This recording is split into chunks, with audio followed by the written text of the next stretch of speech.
The discovery of ancient writing in America has been marred by forgeries, professional tirades, blind ambition, cover-ups, and academic tiptoeing. Hundreds of tablets have been reported since colonial days, but most were simply ignored.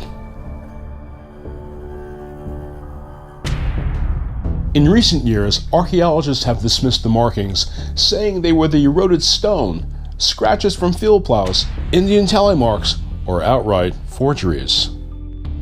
But, as the late Semiticist Dr. Cyrus Gordon once remarked, to doubt the authenticity of all New World inscriptions, it has become necessary to demonstrate a conspiracy plot stretching from 1872 to modern times, with a ring of pranksters operating in Brazil, Minnesota, Maine, and Europe.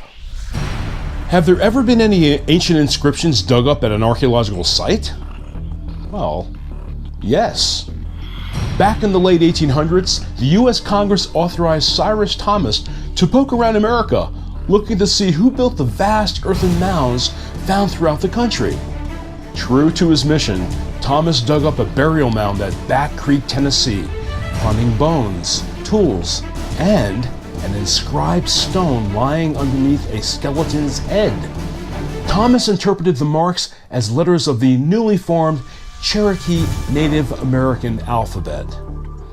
That is, until 70 years later, scholar Henrietta Merce pointed out that Thomas had published an image of the stone upside down. Turning it around, the marks were actually ancient Hebrew used in the Middle East around 100 AD.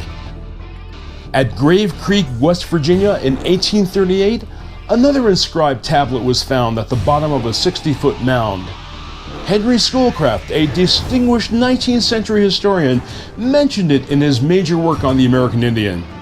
This curious relic appears to reveal, in the unknown past, evidence of ancient European intrusion into the continent. The reason for this cultural amnesia is simple. Very few American researchers study ancient languages, and script-like images have often been overlooked, focusing instead on bones, stones, and pottery. In fact, this bias has precluded even the understanding of the spiritual reality of Native American images. My teams have searched the hills, valleys, and canyons of ancient America and have located many rock walls filled with mysterious markings. We've contacted local farmers, ranchers, and desert dwellers who have found other unusual slabs of rock with strange writing. Just beyond these trees is one of the strangest rocks in America, with strange symbols, markings, things that people have no idea what they mean. We're going to take a look. It's called Judaculla Rock.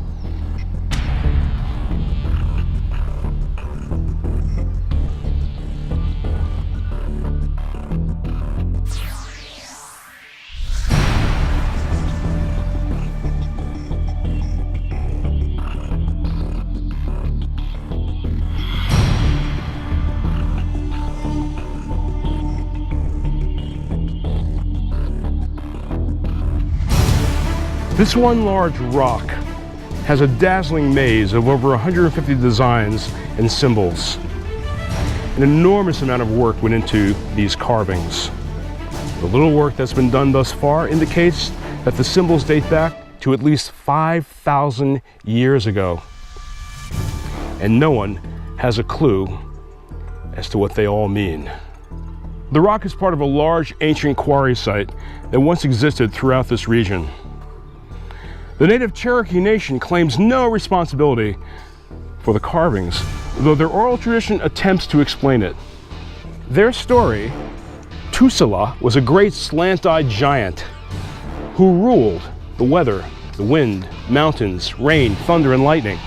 According to legend, the great giant once leaped over a mountain and landed here on impact, scratching the rock that we see today. As usual with ancient inscriptions and rock sites that I've traveled throughout the world, and those of you that have watched the video, previous videos have seen, it's the surrounding area that's sometimes even more important. Now, in the last several years, the local community has put up barriers and a little walkway and so forth to sort of take a look at this rock. And I came out here many years, 10, 15, 20 years ago, and started wandering around the community and looking for the ancient quarry site. And in fact, you can actually still find evidence of the quarry site. This is called soapstone.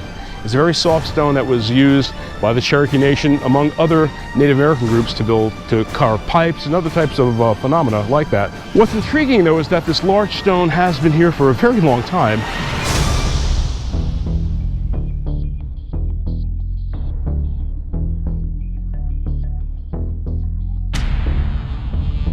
And not surprisingly, there is water nearby. In fact, there's a beautiful rushing stream about 20 yards from here, and we'll take a little walk to that site. Now, you don't have a lot of quarry workers hanging around a site without any source of water, and this is the source. It's maybe about 10 yards from the rock.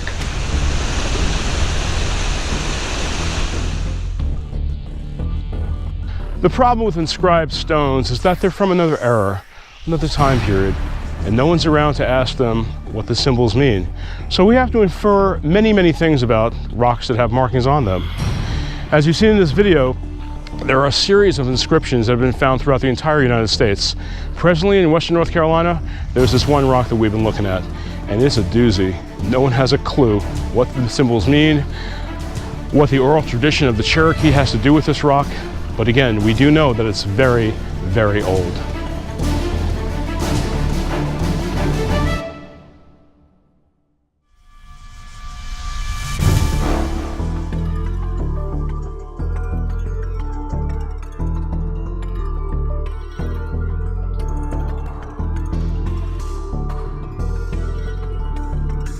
In America, there are mysterious markings on rocks that may tell a story spanning millennia. The issue is, what do the markings say? And whose story is it? If you enjoyed this episode, give it a like, and do subscribe to the channel by pressing the button below. Until next time, Sal Trento with Mysterious Places.